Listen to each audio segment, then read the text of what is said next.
Fundur settur í bæjarstjórn Akureyrar þann 20. maí 2014. Þetta 8. fundur ársins. Forseti þarf að byrja því að leita afbrigða frá dagskrá. Við þurfum að bæta inn útsend dagskrá upp á 9 dagskrárliði en þurfum að bæta inn lið sem að heitir Sveitarstjórnarkosningar kjörskrár og ég legg til að það verði 8. liður á dagskrá. Athugasemdir við það. Þá ber ég þetta upp og þeir sem að samþykkja það gefið merki. 11. Samþykkt með 11 samhljóða atkvæðum, takk fyrir það. Þá liggur fyrir okkur dagskrá í 10 liðum og fyrsti liður á dagskrá aðalskipulagsbreyting vegna virkjunar á Glerárdal og annar liður snýst það sama en það deiliskipulagið og nú háttar svo til að sá hér mælir og bæjarfulltrúi Halla Björk Grímsdóttir stjórnarmenn í Norðurorku og teljum okkur þess vegna vanhæf til þess að fjalla þessi 2 mál og ég vil því bera hér upp vanhæfi okkar Höllu í fyrstu 2 liðunum og þeir sem að samþykkja það gefið merki. Það samþykkt með 11 samhljóða atkvæðum og við víkjum þá á fundi og inn kemur varamaðurinn Víðir Benediktsson, bæjarfulltrúi og ég vil biðja varaforseta Odd Helga Halldórsson að taka við stjórn fundarins í þessum 2 liðum.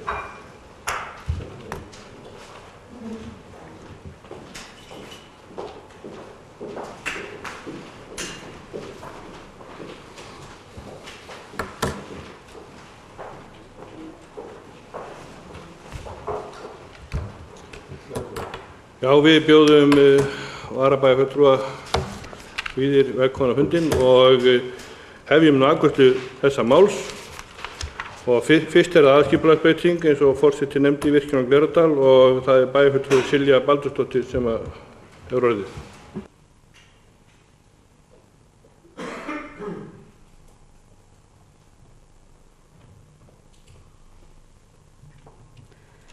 Forseti, ágætu bæjarfulltrúar.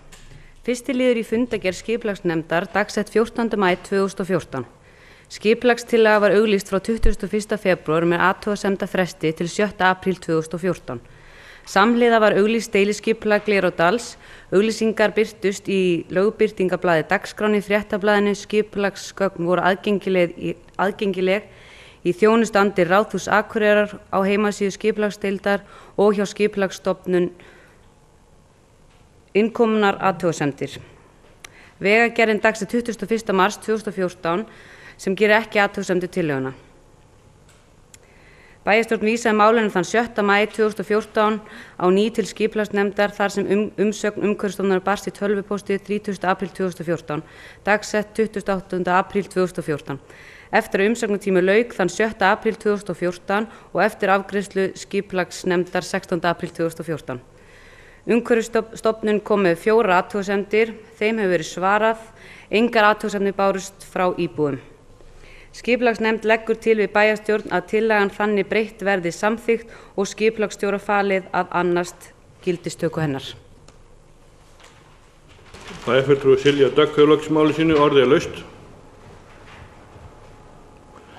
Þar sem enginn hefur óskað eftir að taka til máls, þá umræðum lokið og við berum upp þessa tillögu og þeir sem henni samþykkti gefið merki. 10. Á móti? Já, nei, við erum víst. Hún samhljóða, takk fyrir það. Og þá það annar liður á dagskrá, það að sama meiði, það Glerárdal virkjun og núna það deiliskipulagið og það bæjarfulltrúi Silja Dögg Baldursdóttir sem hefur orðið.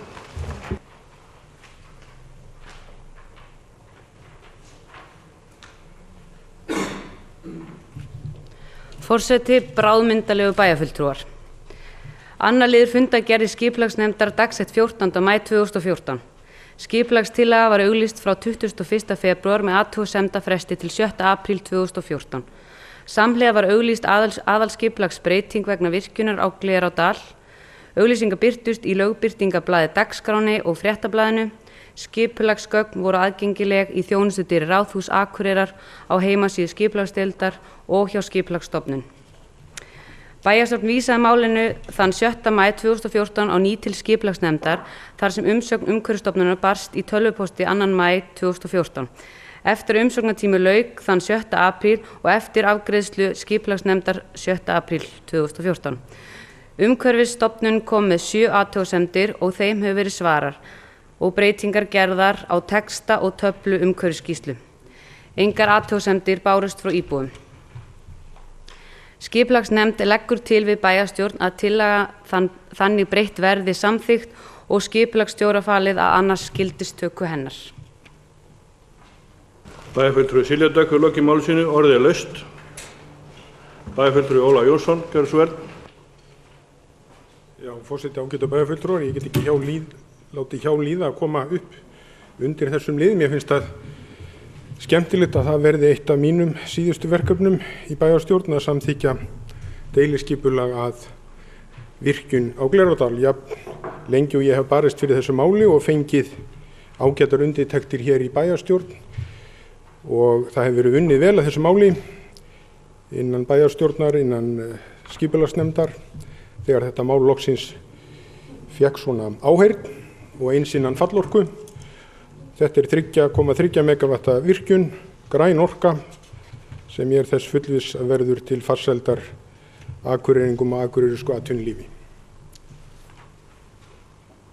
Bæjarfulltrúi Ólafur Jónsson hefur lokið máli sínu, orðið er laust. Bæjarfulltrúi Andrea Hjálmsdóttir, gjörðu svo vel. Já, forseti, ágæti bæjarfulltrúar, ég tekið undir með Ólafi að það er gleðilegt að þetta er að komast í gegn allt saman og við höfum unnið á þessu allt kjörtímabilið og ég held að það sé hárrétt að það hefur verið gert ágætlega, en ég vil þó hér bara nýta tækifæri til að ítreka bókun sem að fulltrúi VG lagði fram í skipulagsnefnd þegar málið var til umfjöllunar hér og með leyfi forseta lesi ég hana upp orðrétta. Ég vil lýsa yfir stuðningi við uppbyggingu fyrirhugaðra Glerárvirkjun 2 til eflingar sjálfbærrar orkuvinnslu í þágu íbúa á Akureyri. Samtímis vil ég ítreka að ganga skuli sem lengst til að tryggja vernd umhverfis verðandi fólkvangs bæjarbúa. Þannig geri ég kröfu að farið verði í heildstætt umhverfismat vegna framkvæmdarinnar sem er til þess fallið að skapa frekari sátt framkvæmdina og mun kortleggja grunnstöðu vistkerfa til viðmiðunar vegna mats á mögulegum framtíðar áhrifum af virkjun og skapa þannig forsendur vöktunar. Að lokum er fullt tilefni til að ítreka mikilvægi þess að aldrei verði lokað alfarið fyrir rennsli Glerár eins og dæmi nú frá Djúpadal. Og tilvitnun lýkur.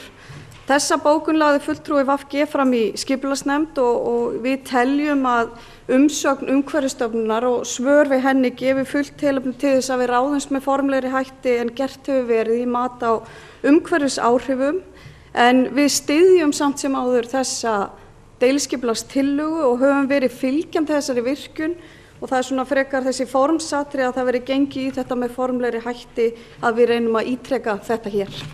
Takk. Bæjarfulltrúi Andrea Sigrún Hjálmsdóttir hefur lokið máli sínu, orðið er laust. Bæjarfulltrúi Guðmundur Baldvin, gjörðu svo vel. Forseti, ágætu bæjarfulltrúar, ég vil bara líkt á þeir sem hafa komið hér lýsa ánægju minni með þetta að þetta deiliskipulag skuli nú vera á lokametrunum.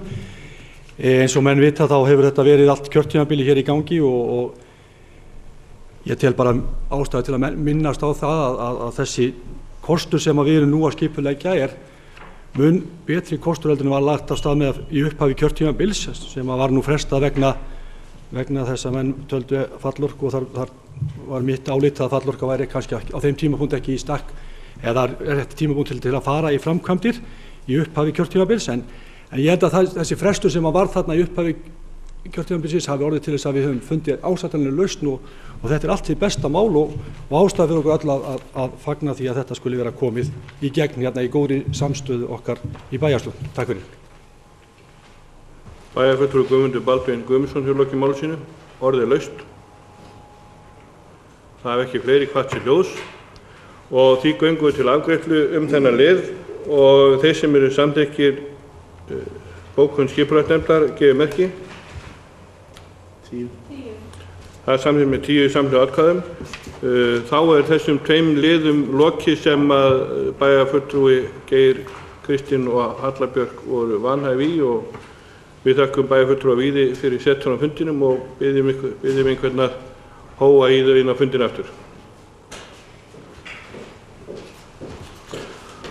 Og nú tekur bæjarfulltrúi G. Kristinn forseti við stjórn fundarins.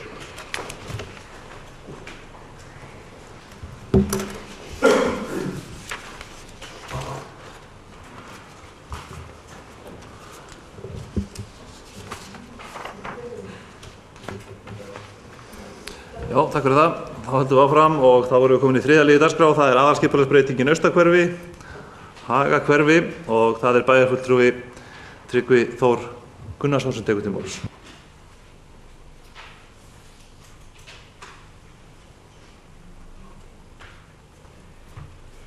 Forseti, ágætu bæjarfulltrúar. Þetta er aðalskipulagsbreyting í Naustahverfi, svokallaða Hagar. Þetta er þriðji liður í fundargerð skipulagsnefndar frá 14. maí 2014 og skipulagstillagan var auglýst frá 5. mars með athugasemdafresti til 13. apríl 2014. Samhliða var auglýst deiliskipulag fyrir Hagahverfi og breyting á reit 28 og Naustabraut. Auglýsingarnar birtust í lögbirtingablaðinu, dagskráni og fréttablaðinu og skipulagsgögnin voru að sjálfsögðu aðgengileg í þjónustandur í Ráðhússins og á vefsíðu skipulagsdeildar og hjá Skipulagsstofnun. Þetta er að sama meiði og málin sem voru hér á undan. Þessu máli var frestað, bæjarstjórn frestaði málinu og vísaði aftur til skipulagsnefndar þar sem umsögn Umhverfisstofnunar dags 2. maí 2014 barst eftir umsóknartíma og eftir afgreiðslu skipulagsnefndarfundar 30. apríl 2014. Og nú hefur þessum umsögnum verið svarað og skipulagsnefnd leggur til við bæjarstjórn að tillagan verið samþykkt og skipulagsstjóra falið að annast gildistöku hennar. Takk. Þakkum bæjarfulltrúa Tryggva Þór, orðið er laust.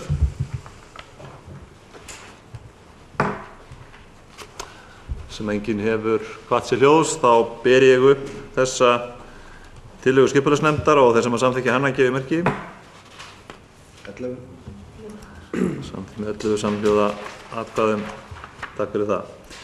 Það eru fjórði liður. Það er að ræða sama svæði og það er deiliskipulagsbreyting í Naustahverfi og það er aftur bæjarfulltrúi Tryggvi Þór Gunnarsson sem tekur til máls.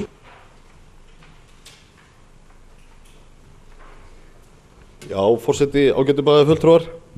Nú erum við að tala fjórða lið í fundargerð skipulagsnefndar dags 14. maí 2014.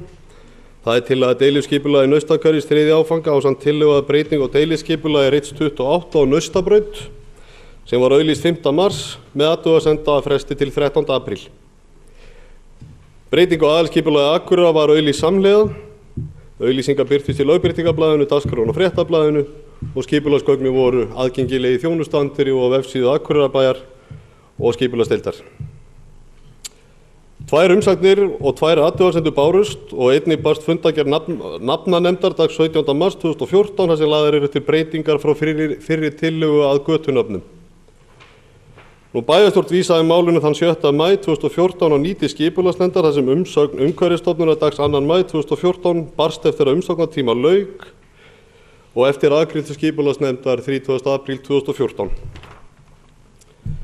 Skipulagsnefnd leggur til við bæjarstjórn að deiliskipulagstillagan þannig breytt ásamt breytingartillögum reit 28 og Naustabraut verið samþykkt og skipulagsstjóra falið að annast gildistöku þeirra. Takk. Þakkum bæjarfulltrúa Tryggva Þór, orðið er laust. Bæjarfulltrúi Logi Már Einarsson tekur til máls. Forseti, ágætu bæjarfulltrúar.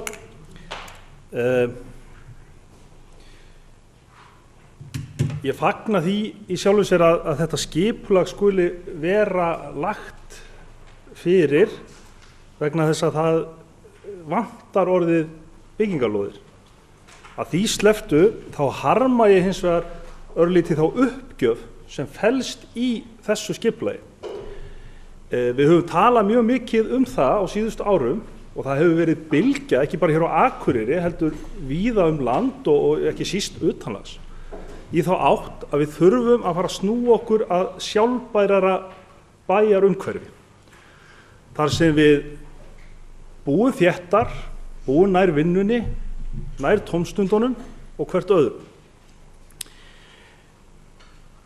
1994-5 þá í rauninni hafist handa við Naustahverfi sem að var samþykkt í kjölfar opinna samkeppni eða lokara samkeppnirindar, þar sem að hugmyndafræðin var að mörgu leyti tilraun til þess að búa til þéttari blandaða byggð.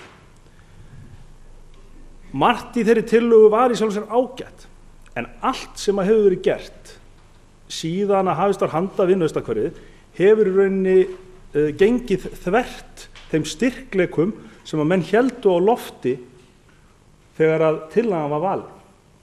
Það er að segja, þjónustan sem átti að vera inn í hverfinu og átti sem sagt að gera það verkum að fólk gæti búið þar án þess að vera háð til dæmis bíl til allra daglegra nota, var meira og minna öll felld niður og færð í útjaðra eða ekki einu sinni boðið upp á hana. Til þess að bæta gráan og svart þá er hverfið líka liggur sunnan gríðarlega stórrar stofnbrautar sem gerir það verkum að samfellan yfir í byggðina sem fyrir hún er ofboðslega erfið og ég hef stundum sagt að þetta er miklu líkara útkverfi eða öðrum bæ sem Akureyri byggist af heldur en sem framhald af Akureyri. Þannig að það hafa mér þótt vondar breytingar á Naustahverfinu og þær hafa tekið allar átt sér stað í núverandi meirihluta heldur á þessu 10-15 ára tímabili sem að líðið hefur verið síðan að menn byrjaði að byggja hverfið. Þegar að menn hefja svo handa núna við Hagahverfið, þá hefði maður nú vonað að menn myndu þá reyna að bæta úr í rauninni þeim göllum eða því sem tapast hefur í Naustahverfinu. En hvað gerist?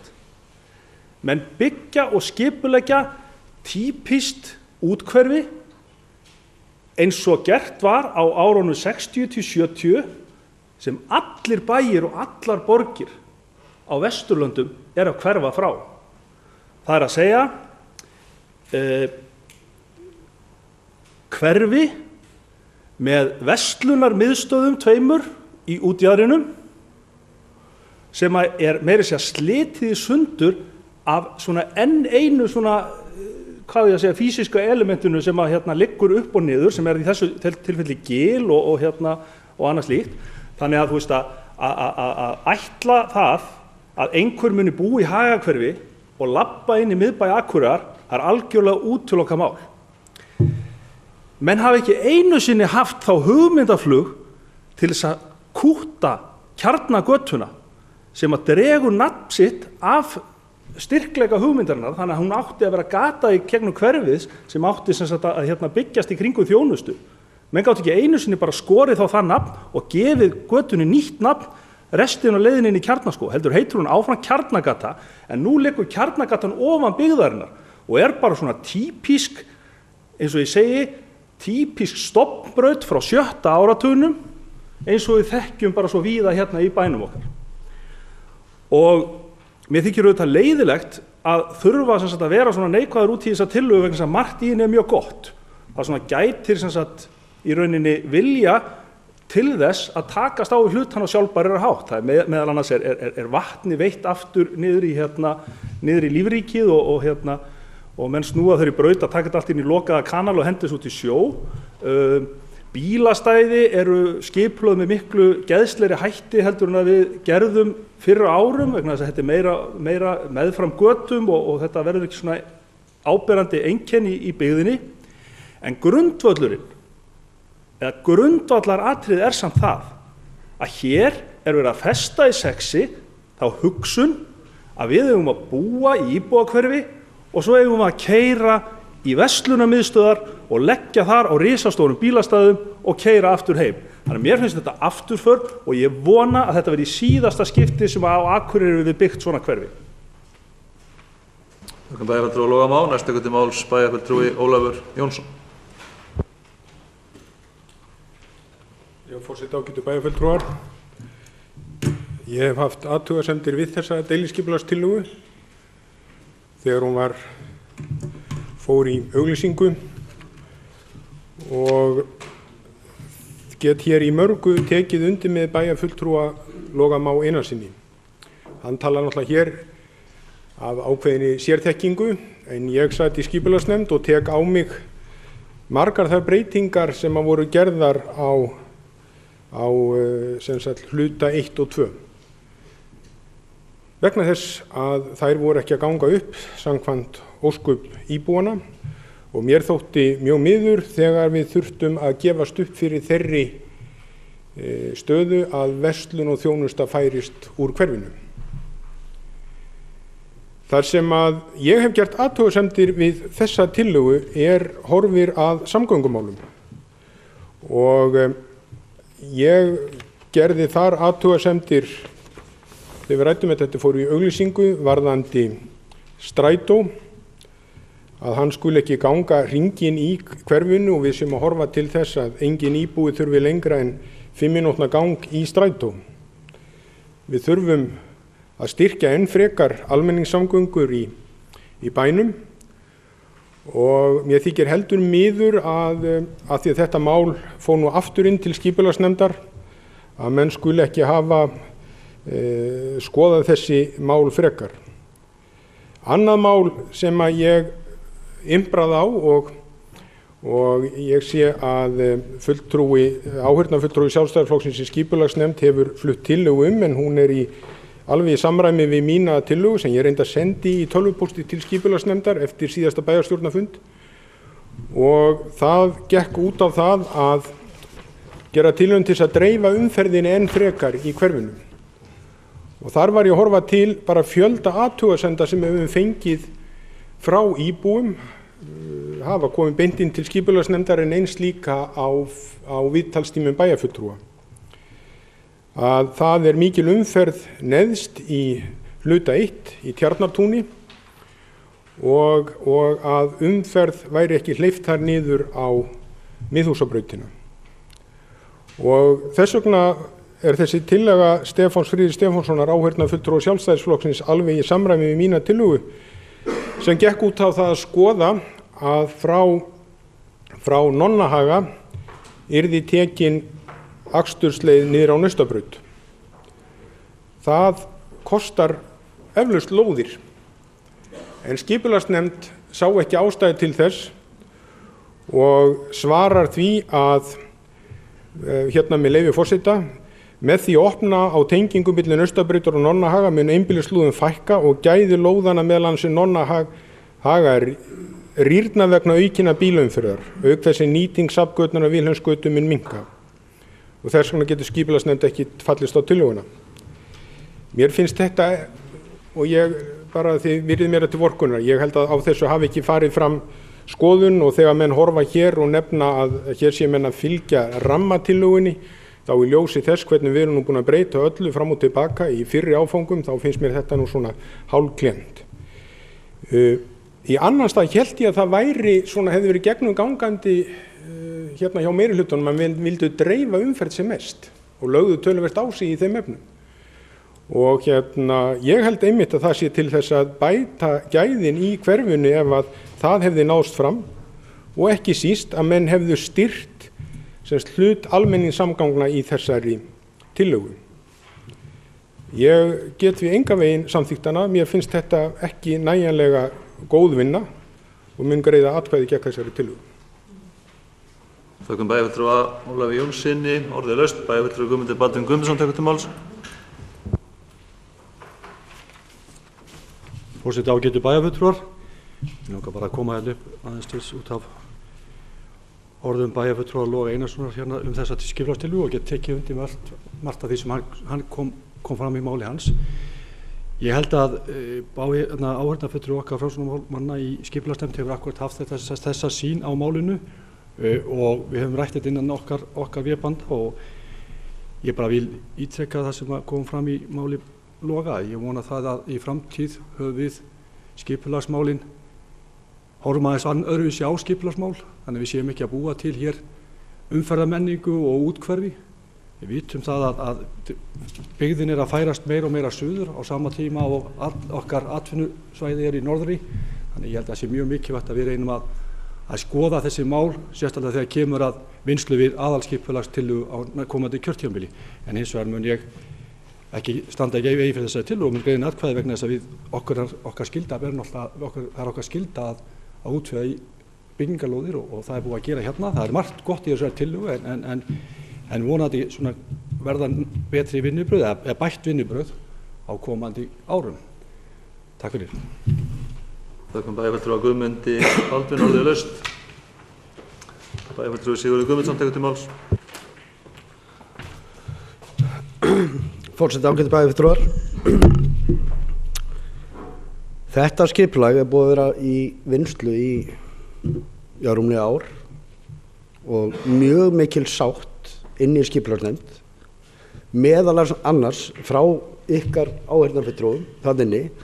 Ég skil ekki þegar menn koma rífandi kjaft út hjá óendanlega, drullu við þessa vinnu endalaust, tala með þessa gönguhugmynd sem ég er bara að fá löngu leið á, en svo kemur þetta hérna að borð hjá okkur og þá er þess að menn séu bara að koma fjöll. Hver einasti haus inni í skipulagsnefnd var sammála þessari tillögu. Þangað til einhverju bæjarfulltrúar fóru að banka á bakið sem höfðu ekki nefnd eða vilja til að fara inn í umræðuna. Þessu gögn er búin að liggja fyrir hjá ykkur öllum í heilt ár.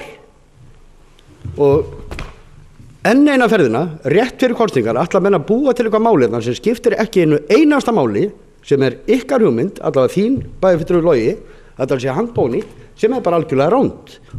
Þinn fulltrúi inni í skipulagsnefnd hefur ekki sagt eitt einasta andskotans orð þessa tillögu. Biðja bæjarfulltrúa að gæta orða sinna. Takk. Ég biðja bæjarfulltrúa að gæta orða sinna og tala ekki svona í ræðustól. Næst tekur til máls bæjarfulltrúi Logi Már Einarsson. Forseti, ágætu bæjarfulltrúar, ég tók það fram í upphafi að ég myndi styðja þessa tillögu vegna þess að ég tel að við þurfum á þessum lóðum að halda. Ég hef alltaf haldið því fram í umræðu hér inni í bæjarstjórn þessa tillögu að ég teldi að við ættum að hugsa sem sagt skipulag með sjálfbærara hætti heldur en við höfum hingað til gert. Ég veit ekki hvað fer fram á skipulagsnefndarfundum og það er þannig í mínum flokki að mönnum er heimilt að taka ákvarðanir út frá eigin sannfæringu og skoðun og það breytist ekkert þó að Sigurður hafi stóru orðum þetta. Ég hef margoft hérna uppi og ætli ég hafi ekki gert það undir liðum sem meiri segja heyra ekki undir skipulagsmál. Talað það að við ættum svo ofboðslega mikið undir því bæjarfélagið að byggja innviðina upp með hagkvæmari hætti. Okkur eru markaðir mjög afmarkaðir tekjustofnar og við höfum takmarkaða möguleika til að seilast eftir meiri peningum og við slíkar aðstæður þá er okkur nauðsynlegt að eyða sem minnstu peningum í þá hluti sem við þurfum ekki. Þar leika skipulagsmál lykilhlutverki og það er ekki eitthvað sem menn eru að uppgötva á Akureyri, það er eitthvað sem allar þjóðir á Vesturlöndum eru núna að takast á við af fullum þunga vegna þess að menn hafa séð hvernig bílakúltúrin og menningin og úthverfavæðingin hefur til dæmis leikið stóran hluta af bandarísku samfélagi grátt. Og það er einungis það sem ég er að benda á. Ég mun, eins og ég nefndi í fyrri ræðunni, ég mun greiða þessu atkvæði mitt og ég tiltók það líka að það veri margt í þessari tillögu bara algjörlega ágætt og ég er ekki að firra sjálfa mig ábyrgð frá þeim hugmyndum sem við höfum verið að vinna eftir á síðustu árum. Þar hef ég bara verið fullur þáttakandi. Hins vegar hefur bara svo margt breyst, það eru svo margar upplýsingar komnar í ljós að ég tel að það sé nauðsynlegt að minna á þetta og að við verðum að finna okkur staði hér nær okkur og þétta byggðina. Þannig að það var alls ekki verið, ég ætla nú ekki að nota orðalagið hans bæjarfulltrúa Sigurðar, en það var alls ekki verið með nokkru hætti að vanvirða vinnu annarra bæjarfulltrúa eða samflokksmenn að minna inn í nefndum. Ég var einungis að benda á og brýna okkur til þess að taka upp breytt vinnubrögð. Bæjarfulltrúi Loga Má, næst tekur til máls bæjarfulltrúi Guðmundur Baldvin Guðmundsson. Forseti, ágætu bæjarfulltrúar. Ég er bara hálf sleginn yfir því að menn skuli hafa tekið þessu svona. Ég ætlaðist alls ekki til þess. Okkar áheyrnarfulltrúinn í þessu skipulagsnefnd, hann hefur bara var með þessi sjónarmið sín. Ég meina, hann hefur ekkert verið að bókum þetta en við hefum rætt þetta í okkar hópi og það var alls ekkert verið og ég sagði hérna strax í upphafi líka að ég ætlaði að samþykkja þessa tillögu og það er margt gott í henni og okkur ber líka skylda að útvega byggingarlóðir, þannig að við höfum í rauninni verið að vinna þetta og það hefur ekkert verið neitt svona, skal ég segja, stór ágreiningur hvernig þetta hefur verið unnið þetta skipulag. Ég meina, ég held að það bara verið, en við var aðeins að benda á það að við skildum kannski horfa á akkúrat það sem að Logi er að tala að við getum með einhverjum hætti bætt vinnubröðin á komandi kjörtímabili og reynt að þétta byggðina og horfa til nýrra leiða.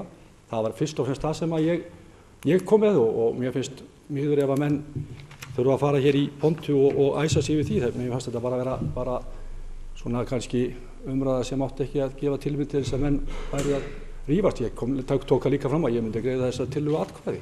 Þannig að, en fyrst og fremst það að ég var bara að benda á það að við kannski skoðum þetta með öðrum hætti þegar við færum að vinna aðskipulag fyrir sem gildi til 2018. Við þurfum að fara að vinna á kjörtímabilinu og ég veit ekki betur en að öll framboð sem við erum að bjóða fram núna séu tilbúin í slíka vinnu að menn séu að skoða aðra leiðir. Ég vissi ekki búin að þaulesa alla stefnuskrár, svona fljótt á lítið og syns mér menn nú vera tilbúinir í svona kannski annan hugsunátt. Þannig að ég held að það sé bara eitthvað sem við getum nýtt okkur á næsta kjörtímabili. Takk fyrir. Takk bæjarfulltrúi Guðmundi Baldvin, næst tekur til máls bæjarfulltrúi Oddur Helgi Halldórsson.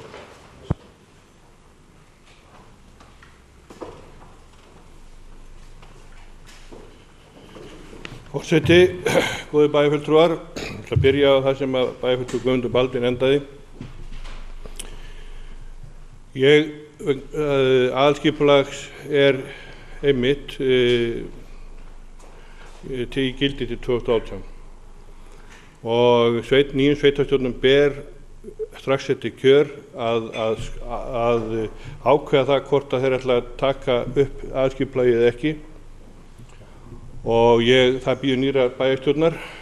Mér finnst það sjálfsagt að fara í það núna á sama hátt og okkur í L-listanum fannst alveg sjálfsagt árið 2010 að fara ekki mikla endurskipulagningu á aðalskipulaginu vegna þess að við vissum að það stæði fyrir dyrum mjög fljótlega til það. Vegna þess að þó við förum í allsherjar endurskipulagningu að þá lendum við svo oft í þessum bútasaum sem ég get alveg tekið undir að kannski ekki endilega að vera markmið hvers aðalskipulags en samt sem áður aðalskipulag er langtíma áætlun í eðli sínu og eðlilegt að hún sé lifandi plagg. 1997 þá var þetta sem að kannarkitektar unnið þessa tillögu þessa samkeppni skipulag Naustahverfis. Það var mjög mikil almenn ánægja með þetta skipulag hjá bæjarfulltrúum þá. Mér minnir að ég hef verið svo eini sem var með einhver svona efasemdir það en ég greiddi samt atkvæði. Hugsunin á bakvið það var einmitt að búa til mörg smáþorp. Þetta átti að vera svona nokkri kjarnar og sem á skipulaginu eins og þið kannski hafi séð myndir að þetta eru svona nokkur smáþorp sem að meðal annars eru svona vegna þess að skipulagsblettirnir eru skornir í sundur af giljum,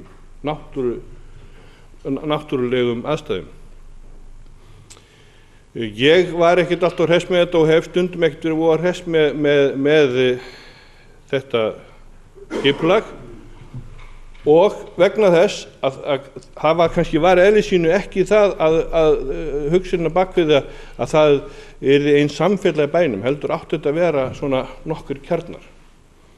Þannig að ég get samt því tekið undir með bæjarfulltrúa Loga að kannski höfum við ekki nægilega og vonandi breytist það að við höfum ekki nægilega hugsað gangandi og hjólandi vegna þess að bara á þessum 17 árum sem frá liðið er orðið allt annað upp á teningnum hjá okkur og aðstæður hafa breyst og kannski menn hrifnari svona og sem betur fer kannski komnir aðeins horfnir aftur til náttúrunnar. Mér finnst þetta skipulag sem liggur þarna fyrir, það svolítið að búa til svona sérbæ, ég get alveg fallist á það og eins og bæjarfulltrúi Logi að tala um það, vantar svona tenginguna. Ég finnst það kannski miður að vanti samfélaguna en skil samt sem áður og þá hugmynd sem þarna baki. Það verið að reyna nýtt eins og bæjarfulltrúi Logi kom inn á ýmislegt þarna og svona gatnamót og svona verið öðruvísi þannig að þetta spennandi og skemmtilegt.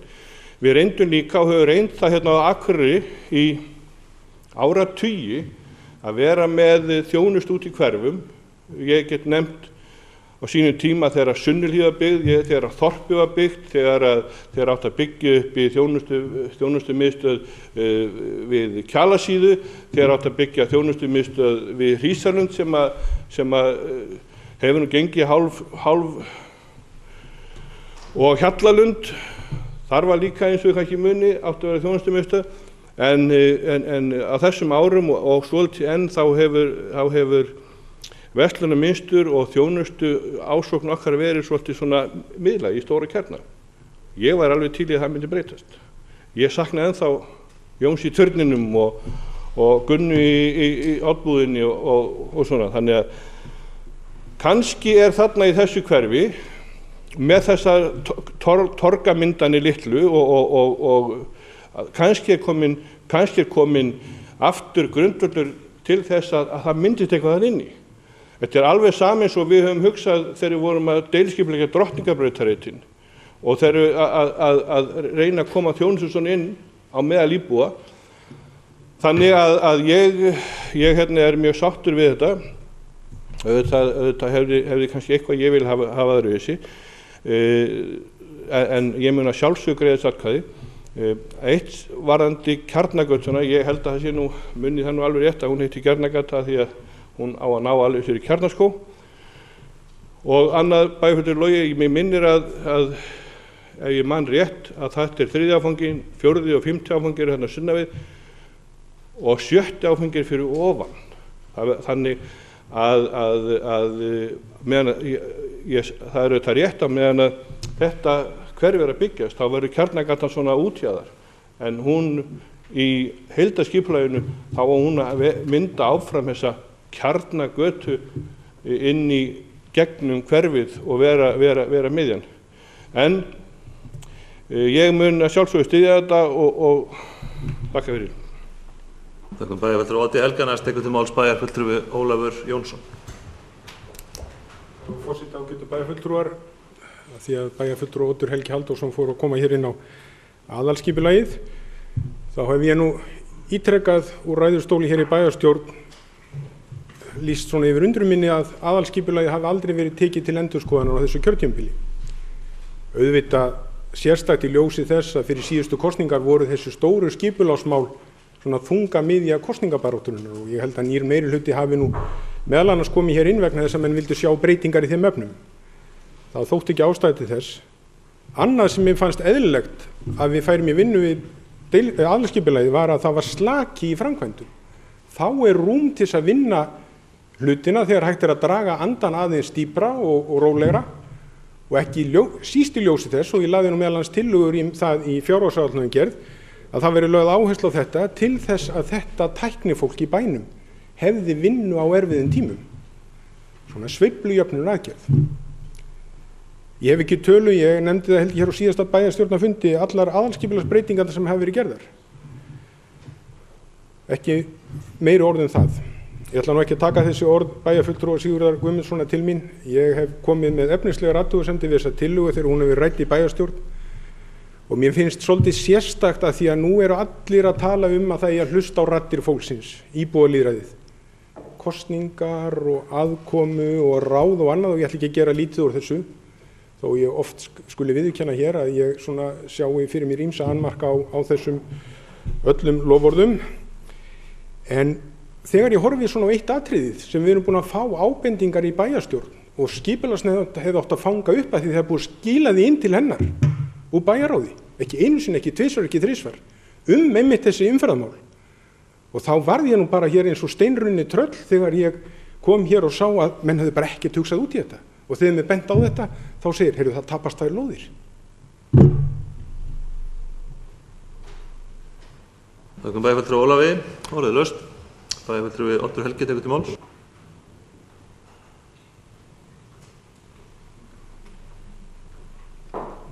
Forseti, góðu bæjarfulltrúar, aðeins vegna orða bæjarfulltrúa Ólafs. Það er alveg ljóst og ef þið munið það að í það aðalskipulag sem er í gildi að mér minnin og ég hef greitt atkvæði gegn því. En ég get ekki allt hvað mér finnst persónulega. Við stóðum fram fyrir því, eins og ég sagði áðan, að gildistími aðalskipulagsins yrði til 2018. Þannig ef við færum að endurskoða það 2010, þá myndi það taka 2-3 ár, eins og við vitið þetta er heljarvinna, kostar töluvert mikið fjármagn, vitandi það að á næsta kjörtímabili þá væri ekki hjá því komist að fara í endurskoðun á aðalskipulaginu. Þetta er ástæðan og ég er búinn að segja nokkrum sinnum hérna og hún gildir bara enn. Þakkum bæjarfulltrúa Oddi, orðið laust. Sem að fleiri hafa ekki hvatt sér hljóðs. Þá ber ég upp þessa tillögu skipulagsnefndar og þeir sem að samþykkja hana gefi merki. 10 á móti. 1 á móti. Tillagan er samþykkt með 10 atkvæðum og 1 er á móti. Þá erum við komin í 5. lið í dagskrá, það er Hálönd, frístundabyggð og áður en að lengra er haldið þá mun bæjarfulltrúi Logi Már Einarsson gera grein fyrir hæfi sínu í þessu máli. Forseti, bæjarfulltrúar, þar sem að ég hef unnið við hönnun húsana sem eru á fyrra svæðinu eða því sem komið er og þykir mér ekki við hæfi að ég taki þátt í þessari afgreiðslu og óska eftir að ég verði lýstur og vanhæfur. Já, þá ber ég upp þessa tillögu Loga að hann sé vanhæfur í málinu þess að samþykkja það gefi merki. Samþykkt með 11 atkvæðum, takk fyrir það. Logi Már víkur þá af fundi. En næst tekur til máls bæjarfulltrúi Inda Björk Gunnarsdóttir.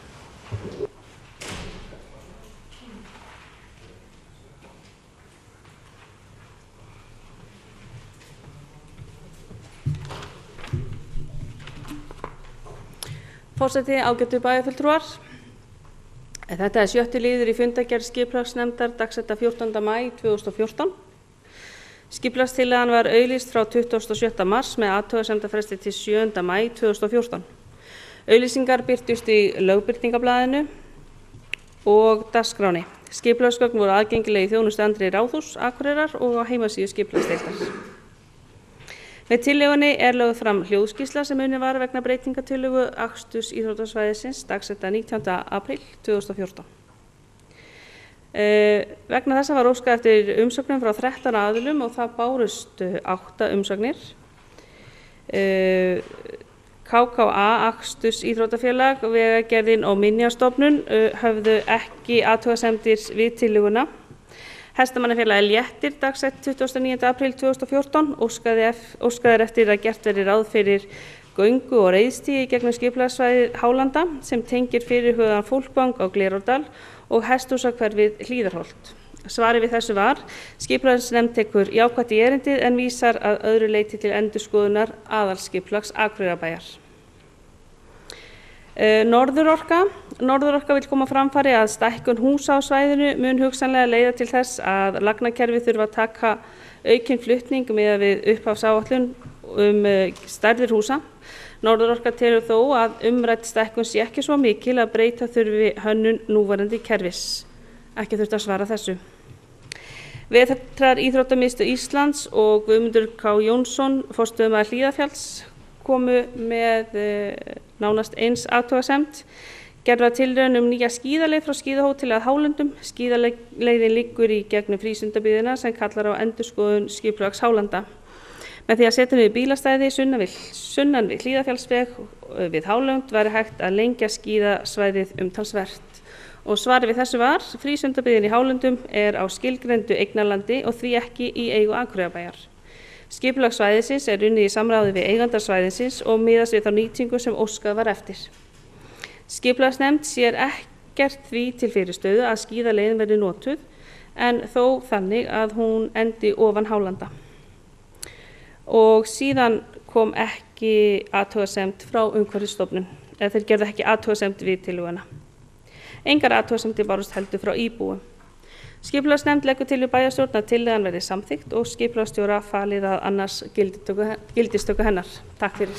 Takkum bæjarfulltrúi Indi Björk, orðið er laust. Sem enginn hefur hvatt sér hljóðs, þá ber ég upp tillögu skipulagsnefndar og þeir sem að samþykkja hana gefi merki. 10. Tillagan er samþykkt með 10 samhljóða atkvæðum. Takk fyrir það.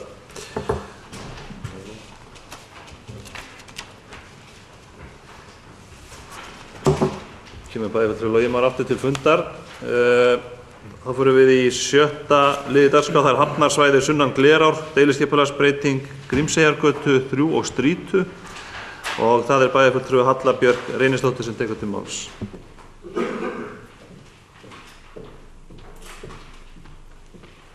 Forseti, ágætu bæjarfulltrúar, hér til umræðu 7. liður í fundargerð skipulagsnefndar, dagsett 14. maí 2014. Og þar var tekið fyrir erindi dagsett 7. mars 2014 frá Þresti Sigurðssyni þar sem hann fer fyrir hönd Ásverks EHF fram á það að inni verði deiliskipulagsbreyting fyrir lóðina Grímseyjargötu 3 vegna fyrirhugaðrar viðbyggingar. Skipulagsnefnd heimilaði umsækjandi þann 9. apríl 2014 að leggja fram í samráði við skipulagsstjóra tillögu að breytingu á deiliskipulaginu. Í tillögunni er einnig gert ráð fyrir stækkun á byggingarreit til austurs við húsnæði Strýtu við Laufásgötu. Þar sem óverulega breytingar á gildandi deiliskipulagi er að ræða leggur skipulagsnefnd til við bæjarstjórn að tillagan verði grenndarkynnt samkvæmt 2. málsgrein 43. greinar skipulagslaga nr. 123/2010. Takkum bæjarfulltrúi Höllu Björk, orðið er laust. Sem enginn hefur hvatt sér hljóðs, þá ber ég upp þessa tillögu skipulagsnefndar og þeir sem að samþykkja hana gefi merki. Samþykkt með 11 samhljóða atkvæðum, takk fyrir það. Þá eru 7. liður, það er Sandgerðisbót, breyting á deiliskipulagi vegna óseyrar 19 og áður en lengra haldi mun bæjarfulltrúi Tryggvi Þór Gunnarsson gera grein fyrir hæfi sínu í þessu máli.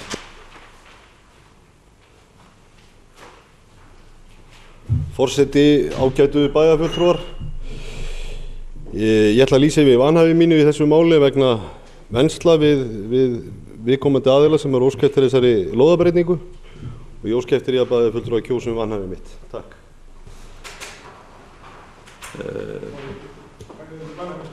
Jú, bæjarfulltrúi Ólafur Jónsson tekur til máls. Forseti, ágætu bæjarfulltrúar. Ég vil svona bara, því ég er hætt í bæjarstjórn, mér finnst, og það svolítið miður, ég ætla ekki að ræða vanhæfið að það komi ekki inn bæjarfulltrúar fyrir, hér er konur hefur það ekki nást í 3 skipti sem hefur verið borið upp á þessum fundi.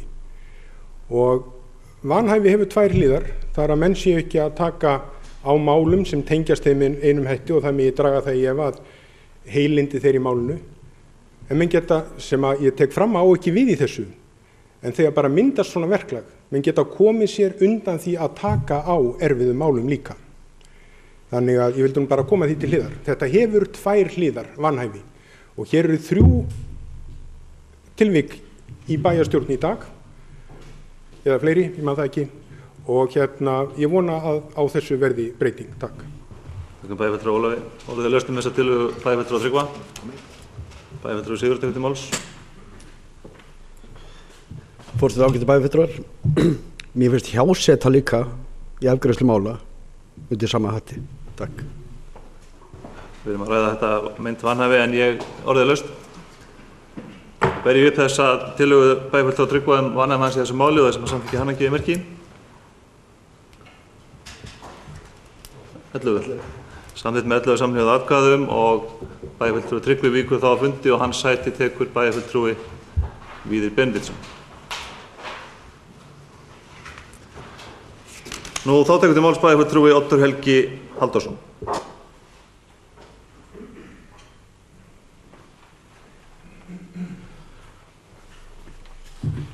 Já, forseti, góðu bæjarfulltrúar, það er við hæfi að ég flytji þetta mál.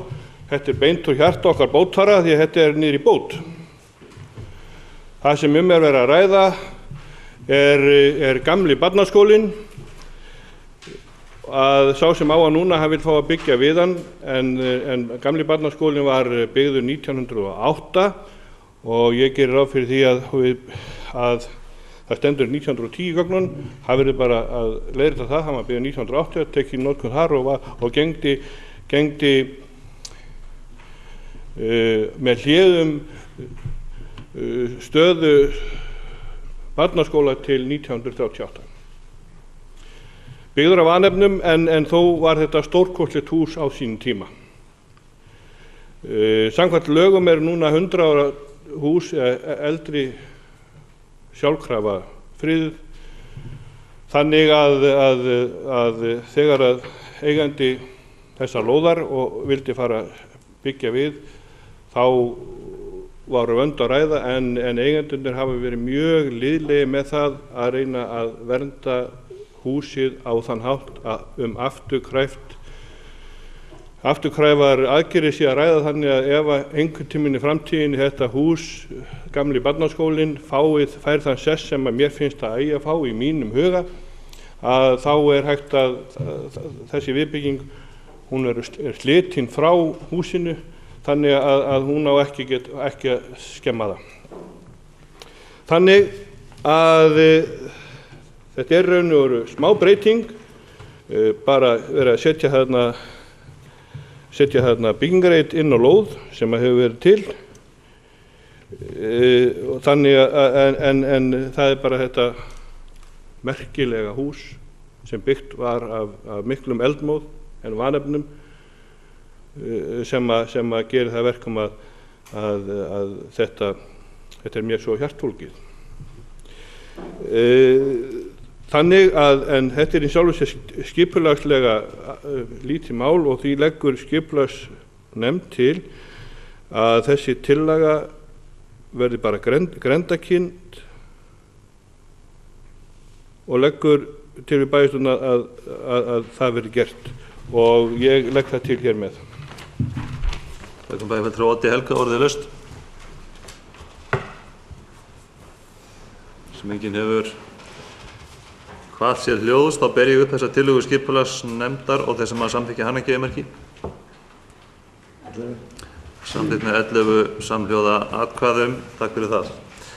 Nú þá er það 8. liður sem bætt var inn í dagskrána.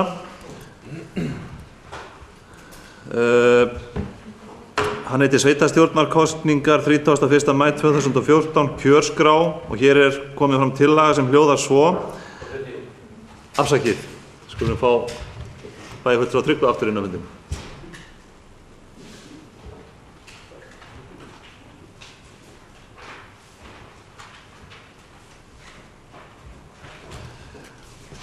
Bæjarfulltrúa Tryggva þá er velkomin til fundar aftur. Já, það er þessi 8. liður. Tillagan hljóðar svo: lagt er til að bæjarlögmanni verði veitt heimild til að afgreiða athugasemdir við kjörskrá sem berast kunna og leiðrétta kjörskrá. Orðið laust þessa tillögu. Sem enginn hefur hvað sé hljóðust, þá ber ég þessa tillögu og þessum að samþykkja hana gefimerki.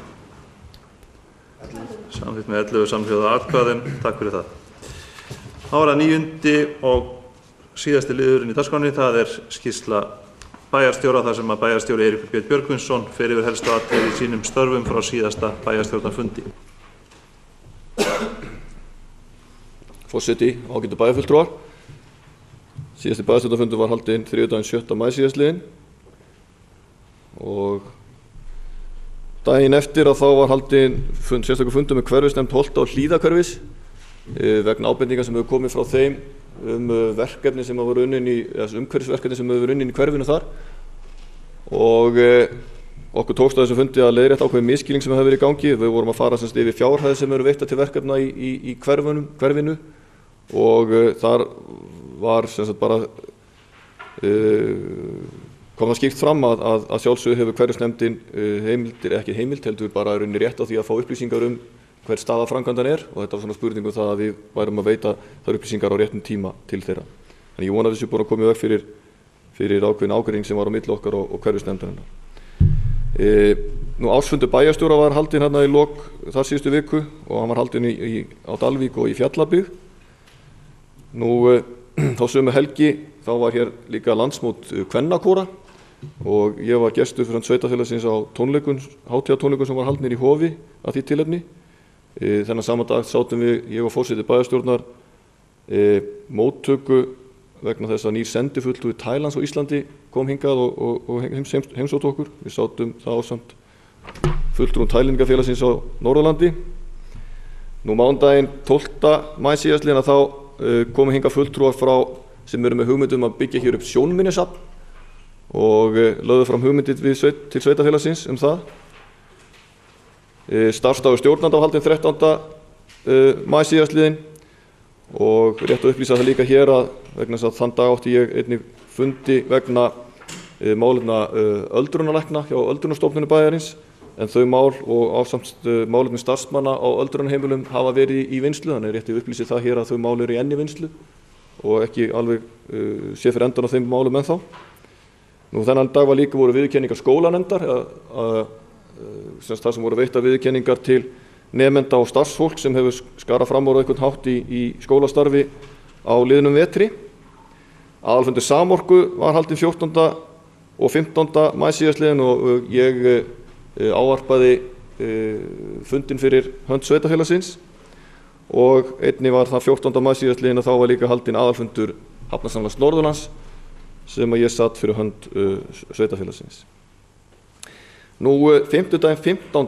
maí þá var boðað til fundar eða var óskað eftir því að fulltrúar frá heilsugæslunni á Akureyri og mér var boðið að sitja þann fund líka með fulltrúum frá nefnd sem hefur verið skipuð sameiningu heilbrigðisstofnana á Norðurlandi.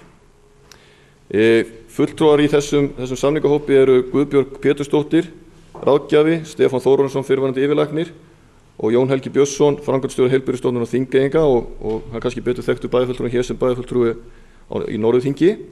En þarna vorum að fara yfir þessar áherslur sem nefndin var í raun að afla sér upplýsinga heilsugæsluna á Akureyri vegna þeirra hugmynda að sameina heilbrigðisstofnanir á Norðurlandi og eins og við bæjarfulltrúi kannski muna að þá kom erindi hingað síðastliðið haust einmitt varðandi þessi mál þar sem var tekið fram að samskiptin okkar eru þá við þessa nýju stofnun.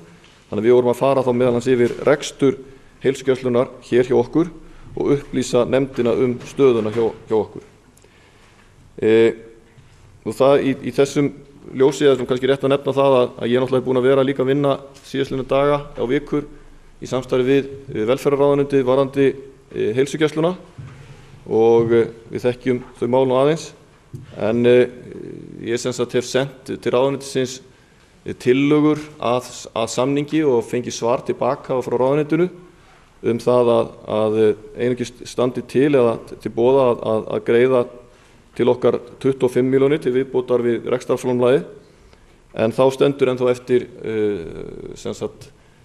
gat upp á 60 milljónir og það gat rauninni sittum við þá hugsanlega eftir með sveitarfélagið að brúa með einhverjum hætti en þannig standa einfaldlega þessi samningamál bara svo ég upplýsi bæjarfulltrúa það að þannig standa þau mál en því miður að þá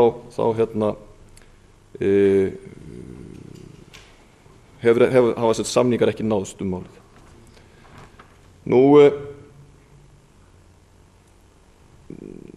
Við áttum fund síðastliðinn mánudag ég og formaður stjórnar Akureyrarstofu með Akureyrarakademíunni eða fulltrúum þeirra. Ánægilegt að upplýsa það hér að þau hafa komið með upplýsingar það frá menntamálaráðuneytinu að menntamálaráðuneytið er tilbúið til þess að gera við þau samning á komandi ári og það afskaplega jákvætt. Við erum búin að berjast fyrir því núna lengi í þessu kjörtímabili að stutta Akureyrarakademíunni það að fá einhvers konar stuðning frá ríkisvaldinu sambærilegan og Reykjavíkurakademían. Þannig að við vonumst til þess að það sé komið í góðan og farsælan farveg. Nú, ég átti fund í morgun með framkvæmdastjóra Vetrarréttarmiðstöðvar Íslands en hann mun sem sagt hætta störfum hjá Vetrarréttarmiðstöðinni núna þessi mánaðamót og við vorum að ræða aðeins framtíð Vetrarréttarmiðstöðvarinnar og nauðsynlegt að það fari svona gagngerð endurskoðun á því á komandi kjörtímabili. Nú, við vorum með kynningu í dag á umfjöllunum fjölmiðla og Akureyrarbæ og bara svona skemmst frá því að segja að við sem sagt fengum fjölmiðlavaktina sem hefur unnið þessa úttekt fyrir okkur árlega og get bara upplýst það hér í svona stuttumáli að við höfum fengið við fáum mjög jákvæða umfjöllun almennt í fjölmiðlum þó auðvitað gerist eðlilega líka að umfjöllun sé neikvæð en hún almennt jákvæðari en þessi neikvæða hlið sem oft uppi. Nú, eina máli sem ég langar til þess að nefna sem inn í komandi dögum eða sem á komandi dögum það að Samfélags- og mannréttindaráð mun veita viðurkenningar sínar á morgun til þeirra aðila sem hafa unnið góð störf í tómstunda- og æskulýðsmálum í sveitarfélaginu. Nú, þetta síðasta skýrsla bæjarstjóra á þessu kjörtímabili. Ég býst allavega við því að ég á ekki vonað að verða annar bæjarstjórnarfundur, hann allavega ekki verið boðaður. Þannig ég ætla bara að nota tækifærið og þakka bæjarfulltrúum kærlega fyrir samstarfið á kjörtímabilinu. Að sjálfsögðu að þakka íbúum líka kærlega fyrir samstarfið og óska ykkur að sjálfsögðu velfarnaðar hvort sem þið haldið áfram í pólitík eða ekki og þakka kærlega fyrir mig. Takk bæjarstjóra fyrir þetta og fyrir góða kveðjur sömuleiðis. Hér eru lagðar fram fundargerðir til kynningar. Það eftirfarandi afgreiðslufundur skipulagsstjóra frá 8. og 14. maí, bæjarráð frá 8. og 15. maí, framkvæmdaráð síðan 9. maí, íþróttaráð frá 8. maí, kjarasamninganefnd frá 2. maí, Samfélags- og mannréttindaráð síðan 7. maí, skipulagsnefnd frá 14. maí, skólanefnd síðan 5. maí, stjórn Akureyrarstofu síðan 15. apríl, 8. og 14. maí, stjórn Fasteigna Akureyrarbæjar síðan 9. maí og frá umhverfisnefnd síðan 13. maí. Nú eins og bæjarstjóri kom inn á þá fundurinn í dag væntanlega sá síðasti á kjörtímabilinu og ég vil þakka bæjarfulltrúum og starfsmönnum Akureyrarbæjar sérstaklega fyrir ánægjulegt samstarf síðastliðin 4 ár. Hér sitja í dag nokkrir bæjarfulltrúar sem ekki gefa kost á sér til áframhaldandi setu í bæjarstjórn og vil ég sérstaklega óska þeim velfarnaðar í sínum störfum og öðrum vettvangi.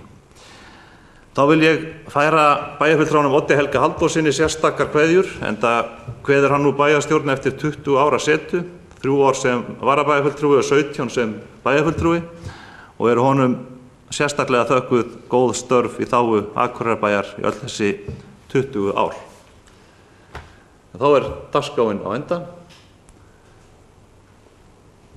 Logi Már Einarsson, bæjarfulltrúi, tekur til máls. Forseti, ágætu bæjarfulltrúar. Ég reikna nú með að fleiri en ég hafi áhuga að segja nokkur orð.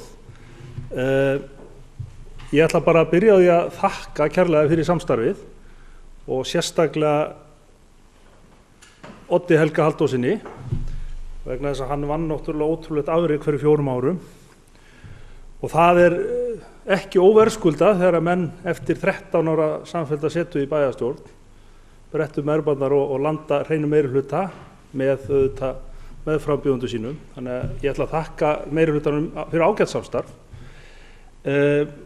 Nú, það eru líka ýmsir sem að víkja núna af vettvangi, bæði sem að standa fyrir þeim gildum sem ég mun berjast fyrir, en einnig þeim sem að eru á hinum vængnum, en allir eiga það sameiginlegt að held ég að berjast fyrir hag bæjarins af heiðarleika.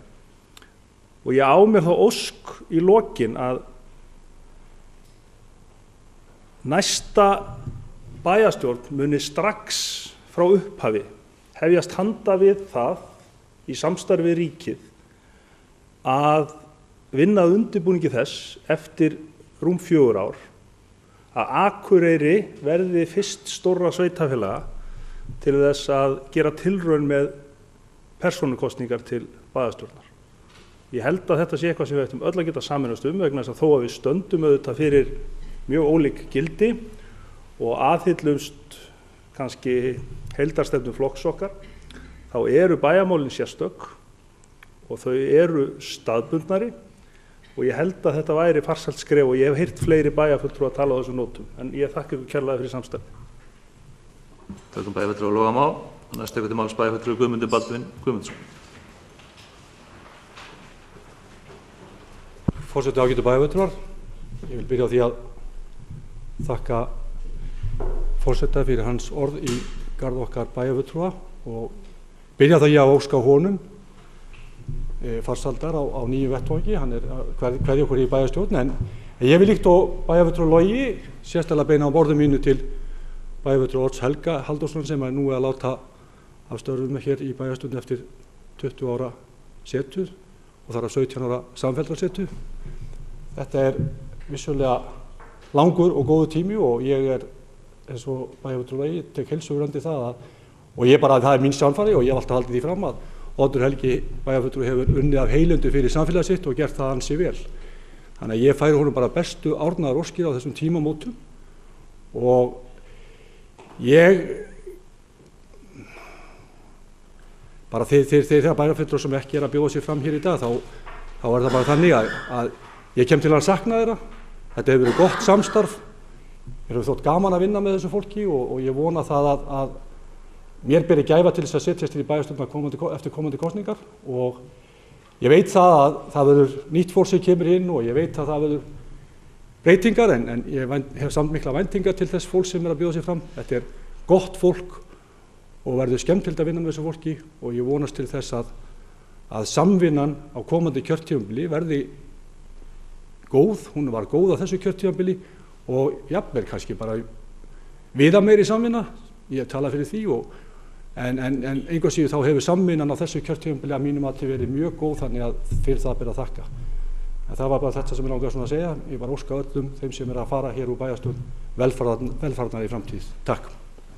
Tökum bæjarfulltrúa Guðmundi, næst tekur til máls bæjarfulltrúi Andrea Sigrún Hjálmsdóttir.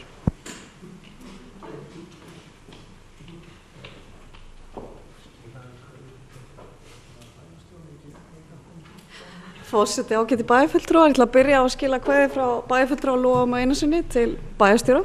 Hann þakkar þér fyrir góð störf. Og Guðmundur Baldvin líka bæjarfulltrúa.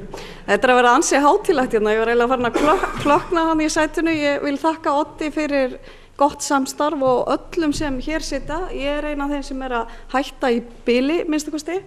Þetta hefur verið mjög skemmtilegt og lærdómsríkt og ég bara hvet alla sem að vettlingi geta valdið. Það of seint núna en að bjóða sig fram eftir 4 ár. Þetta gefandi og skemmtilegt og ég held sér gríðarlega mikilvægt að við sem flest leggjum okkar að mörkum. Ég held að við höfum öll hér einmitt unnið af heilindum. Við höfum kannski aðeins ólíkar skoðanir á því hvernig við viljum sjá samfélagið. Það svoleiðis á það líka vera en okkur hefur tekist held ég vel upp við samvinnu og ég þakka meirihlutanum fyrir góða samvinnu á þessu kjörtímabili og öllum minnihlutanum og ég ætla í staðinn fyrir að vera svona hátíðlega ætla ég bara óska nýrri bæjarstjórn góðra skemmtunar á næsta kjörtímabili og njótið vel. Tökum Andreu Sigrúnu, næst tekur til máls bæjarfulltrúi Inda Björk Gunnarsdóttir.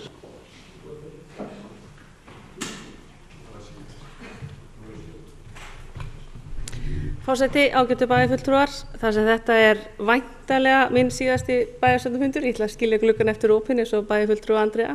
Það veit enginn hvað framtíðin ber í skauti sér, kannski eftir 4, kannski eftir 8. Þá vil ég þakka forseta og þeim bæjarfulltrúum sem ég starfa með síðan 2010. Ég vil einnig þakka Eiríki Birni Björnssyni og Heiðu Karlsdóttur fyrir samstarfið. Ásamt því vil ég þakka starfsfólki Akureyrarbæjar og lokum þeim akureyringum sem treystu mér fyrir þessu merka starfi sem bæjarfulltrúi Akureyrar Þetta hefur verið gaman og lærdómsríkt. Takk fyrir mig. Þakkum bæjarfulltrúi Indu, næst tekur til máls bæjarfulltrúi Ólafur Jónsson. Forseti, ágætu bæjarfulltrúar, ég var nú bara næst að segja loksins ég komið að mér. Ég var komin hérna eins og Usain Bolt í starthólurnar. Það svolítið sérstakt að standa hér og mér finnst svona, þegar ég geng úr bæjarstjórn, ekki þau stóru tíðindi, Stóru tíðindin er að bæjarfulltrúi Oddur Helgi Halldórsson er að skilja við bæjarstjórn, við segjum mörg í bili. Hann og hans fólk skrifaði sér svo sannarlega á spjöld sögunar við síðustu kosningar. Ég óska honum og fjölskyldu hans velfarnaðar á nýjum vettvangi. Ég veit að hann er ekki hættur í pólitík, frekar en flest okkar. Ég þakka bæjarstjóra og starfsmönnum bæjarstjórnar og öllum starfsmönnum og bara þeim fjölmörgu sem maður hefur kynnst í gegnum þetta starf. Og ætla ekki að hafa orðin það, ég segi bara ekki hafa áhyggjur að ég er að hætta, þetta fer allt vel. Takk. Við reynum að lífa þetta af. Þakkum bæjarfulltrúa Ólafi fyrir þetta. Næst til máls bæjarfulltrúa Halla Björk Reynisdóttir.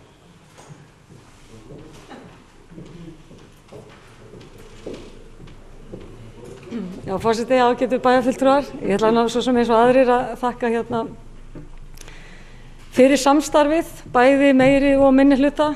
Ég skilst að ég sé svo eina sem er ekki á lista fyrir þessar bæjarstjórnarkosningar hér inni. Þannig að ég er sannarlega ekki mætt ekki hér í pontu, þannig að þið eru öll einn möguleika. Hvað það? Þetta hefur verið mjög lærdómsríkt og skemmtilegt.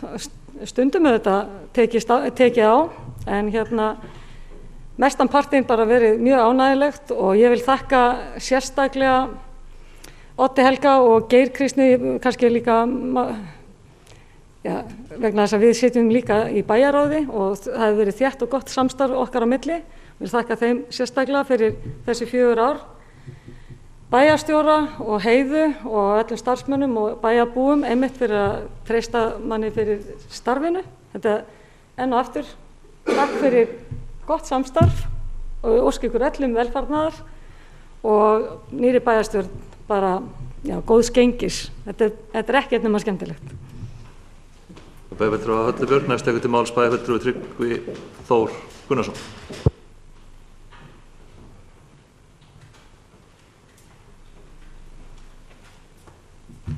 Forseti, ágætu bæjarfulltrúar.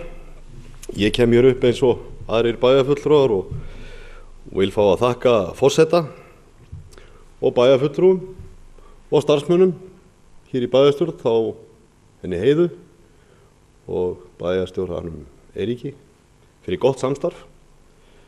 Og þetta eru búin að vera yndisleg ár, gaman að vinna með ykkur öllum. Við höfum verið málefnaleg, það hefur verið góð samvinna og svo vil ég segja stjórnmál að vera.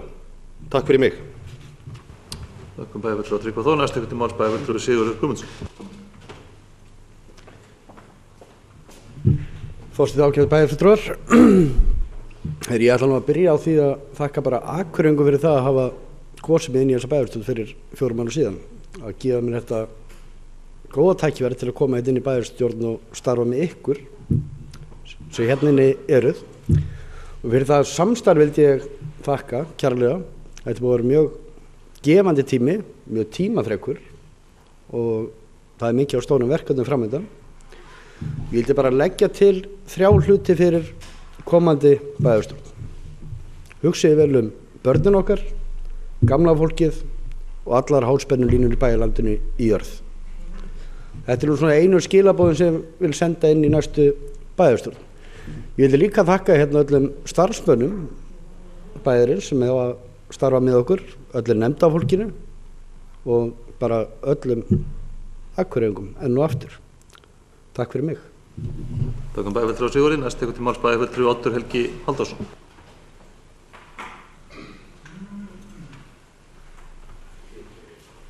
Já, forseti, góða bæjarfulltrúar, ég þakka alveg sérstaklega hlýju orð mín garð. Ég hef verið afskaplega heppinn í gegnum tíðina að fá að starfa við þetta frábæra bæjarfélag. Á öllum þessum árum þá ég bara eignast vini. Ég þakka öllum, ég ætla ekki að nafngreina neinn, þakka öllum sem ég hef verið með í bæjarstjórn, öllum starfsmönnum Akureyrarbæjar fyrr og nú og hlakka til að hlaupa út í vorið. Akureyri er frábær bær og á bara eftir að batna og ég óska næstu bæjarstjórn velfarnaðar og bænum okkar öllum, biðjum Guð blessunar og í auðmýkt fyrir þessum fallega bæ og þessu starfi, þá segi ég takk fyrir mig. Þökkum.